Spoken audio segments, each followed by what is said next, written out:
Okay, so a couple things to note is under this file, your chain select is 0.001, and also your machining is set to 0.0005, which is the default for Bobcat there, right?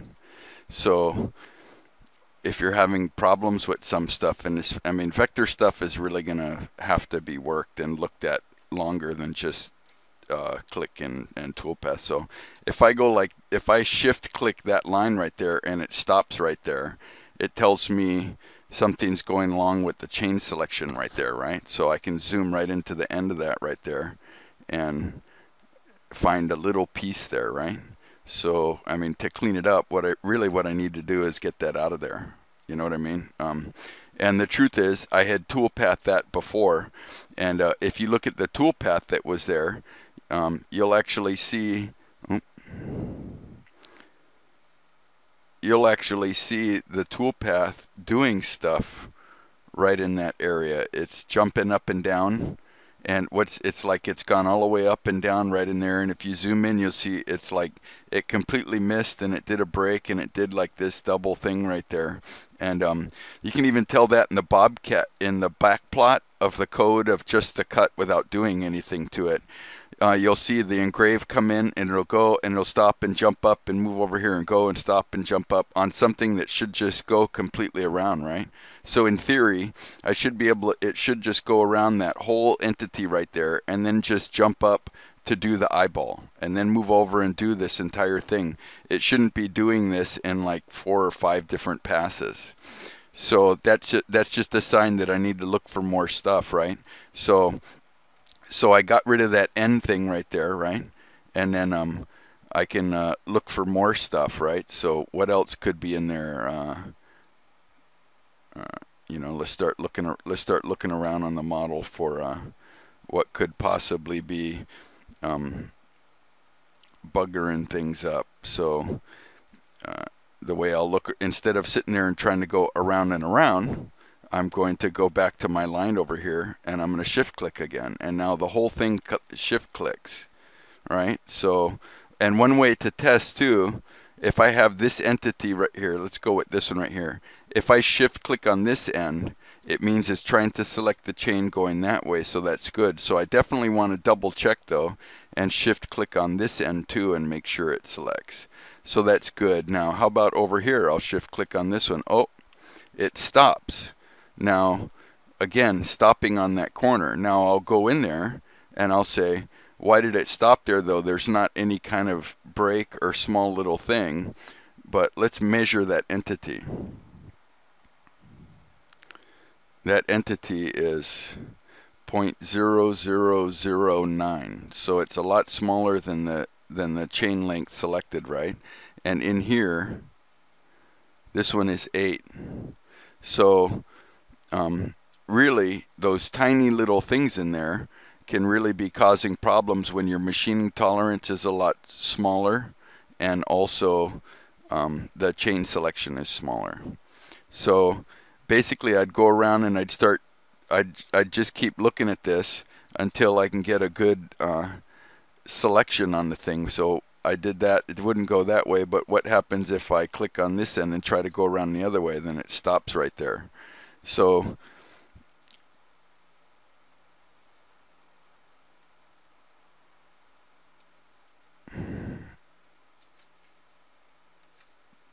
boom. Let's get that tiny little thing out of there. It made a loop and chain selected, but it was just that tiny little thing right there, right? So now we'll go back and we'll start again. So again, this is just how to work through it. So there's one there. Let's stop. Let's see if it goes the other way. By the way, where was I running on this one? So if I go that way, it goes all the way. If I go this way, then it either stops there or there. So I can look at those two areas as having an issue. Let me zoom all the way in, and I don't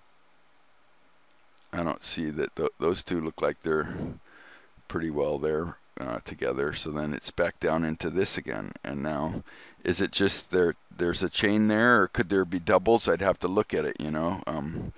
Let me try and, oh, could be, I bet, you know what?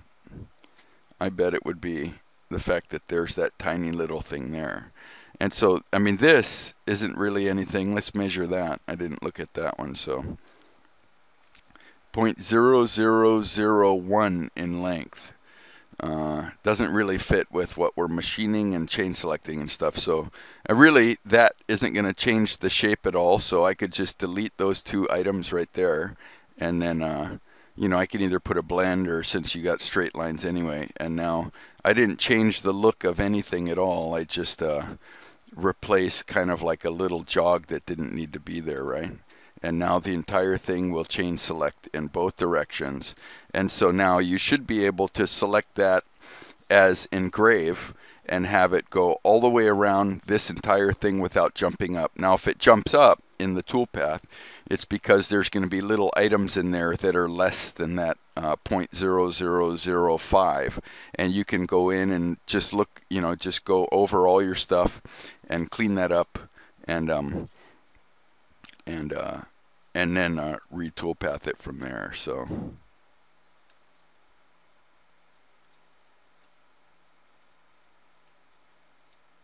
chain selecting everything.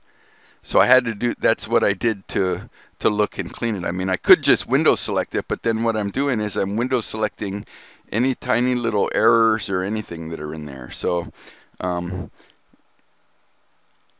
you know, there could be even other little things. Let's look. I think I saw another one I really wanted to show you that was pretty funny, but where I'm going to find it is, if I'm going to find it again, you know, is the big question of the day. But it's a tiny little, it's just a single line sticking right off the side of the thing, you know.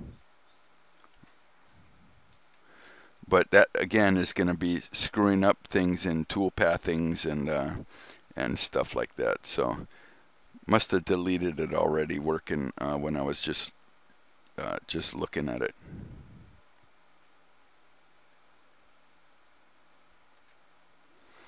Anyway, so now, I mean, I'm kind of just wasting your time at this point. I showed you a couple of things, and then I just looked at this one model since you were having problems toolpathing it.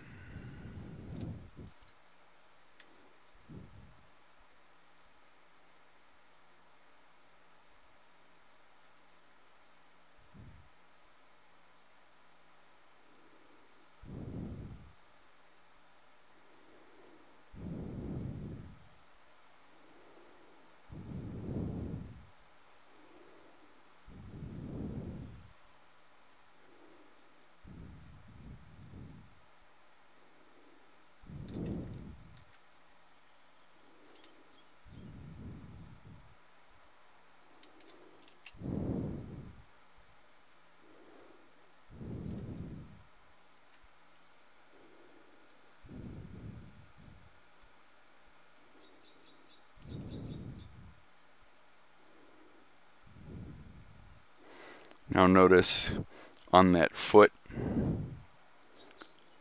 it's not going up and down there anymore.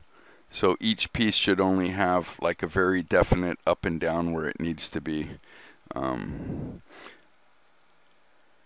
then the other thing is you were talking about Mach 3 throwing errors when you went to load the code, and that's going to be something that your post needs to have a look at, because it could it actually could be two things. Wait, I'm doing two things at once, which is very difficult for a guy with my brain power. But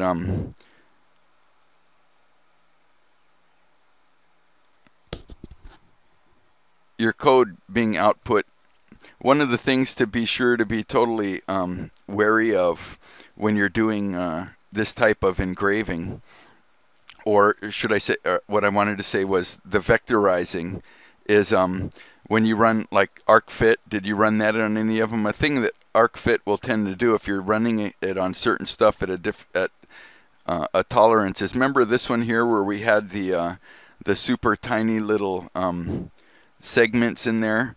Well, running ArcFit on this whole thing can have, what you do is if we zoomed in there, instead of having a 0.01, you can have like a little loop there, a very tiny loop. And then the code that's output would be, people call those crop circles, but it was actually, I'd seen a lot in the past where it's actually just toolpathing a circle that was made by the arc fitting. So the guy had little loops in there. But with the tolerances set and Mach 3 and everything, when the toolpath would go around that little circle, it would say the start and end points were both the same. And so it was not a circle. It wasn't enough information to make a circle. So if you got that little loop out of there and then made the toolpath go around like that, then it fixed it. Anyway, enough kind of rambling. That's how I fixed it. Kind of, if you want to get into it more, like what's really not working, like you were talking about something about this scroll up in the corner. I don't know what it is. I mean, these scrolls, everything works for me. And what I'm going to do right after this is actually generate code and load it into Mach 3 and see if I get an error. If you're getting error loading your code into Mach 3, then what you need to do is attach your post into the forum so we can take a look at it. It's probably something wrong with the post. Okay.